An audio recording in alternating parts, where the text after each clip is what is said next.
আজকের কার্যক্রম হচ্ছে ধারাবাহিক কার্যক্রমের অংশ। ইতিমধ্যে অনেক মিটিং হয়েছে মাজার, মসজিদ এবং দরগা কর্তৃপক্ষের সাথে।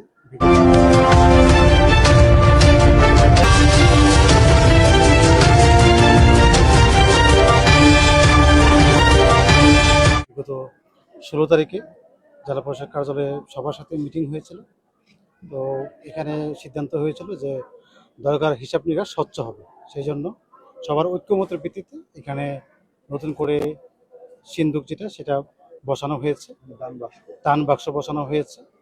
তো এখানে এখন থেকে সব জমা হবে, যত আগত দর্শনার্থী আছে তাদের দান, খয়রাত, নজরানা সব কিছু এই দান বক্সে ওনারা দিবেন।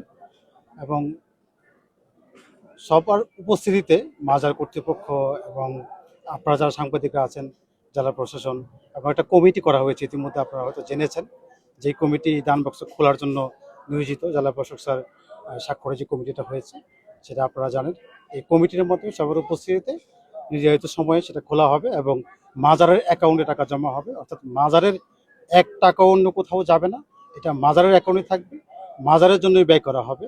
জাস্ট আয় বেটা স্বচ্ছতা আনার জন্য 16 তারিখে যেই সভা হয়েছিল সেই সভার সিদ্ধান্ত মোতাবেক আজকে সেটা আমাদের নির্বাহী ম্যাজিস্ট্রেট সেটা বাস্তবায়ন করছেন। আর এটাতে মানে অন্য কিছু না, জাস্ট আয় ব্যয়ের স্বচ্ছতা নির্ধারণ করার জন্য আমরা আজকে দান বক্স বসিয়েছি এবং সবাইকে আহ্বান করবো দান বক্সে আপনারা আপনাদের দান যথাযথভাবে দেওয়ার জন্য। টোটাল আমাদের এখানে যেই ড্যাগ আছে আপনারা জানেন 3টা ড্যাগ আছে এখানে, আমরা তালাটা সিলগালা করে দিয়েছি। অর্থাৎ সবাই মিলে আমরা একসাথে যেদিন খুলবো নির্ধারিত তারিখে সেদিন খুলবো। আর আমাদের রোজার পাশে একটা আছে, পিছনে একটা আছে, ঝর্ণার পাশে একটা আছে, আর মহিলা ইবাদতখানা একটা আছে। অর্থাৎ যে জায়গাতে ইউজুয়ালি দান করা হতো মানুষের, সেই জায়গাতেই বসানো আছে দান বক্সগুলো। আপনাদের এই দান বক্সগুলোতে মানুষ কি দান করবে এগুলো তো বোঝা যাচ্ছে না, কিছু লেখাও নাই। না, এটা লেখা ব্যবস্থা অল্প কিছুক্ষণের মধ্যে হয়ে যাচ্ছে, আপনারা একটু সময় অপেক্ষা করেন। এই জন্য বলছিলাম যে একটু সময় নেই, আমরা শেষ করি। লেভেল লাগিয়ে দেওয়া হচ্ছে, লেভেল লাগিয়ে দেওয়া হচ্ছে। আরেকটা প্রশ্ন, ইতিমধ্যে আনসার নিয়োগ হয়েছে, আনসার থাকবে সার্বক্ষণিক এখানে। যদি এটাতে কেউ বাধা দেওয়ার চেষ্টা করে, কারণ দীর্ঘদিন একটা মহলে টাকাটা নিশ্চয় তারা নিশ্চয়ই সিসি ক্যামেরা থাকবে, সিসি ক্যামেরা দেখা যাবে।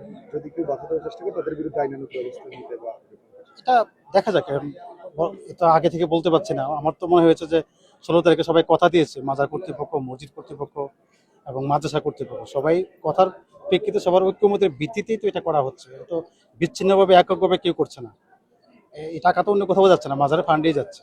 সবাই মিলে যে সিদ্ধান্ত নিয়েছে সেই সিদ্ধান্তের প্রেক্ষিতে কিন্তু আজকে করা হচ্ছে। এটা একান্তভাবে ব্যক্তিগত কেউ করছে এরকম না, কিন্তু বিশৃঙ্খলার সুযোগ আপনারা দেখছেন না, এরকম কিছু সুযোগ আমরা দেখছি। সবাই মিলে তো হাসি মুখিতে বললো যে না, দান করাতের হিসাবটা এটা স্বচ্ছ হওয়া উচিত।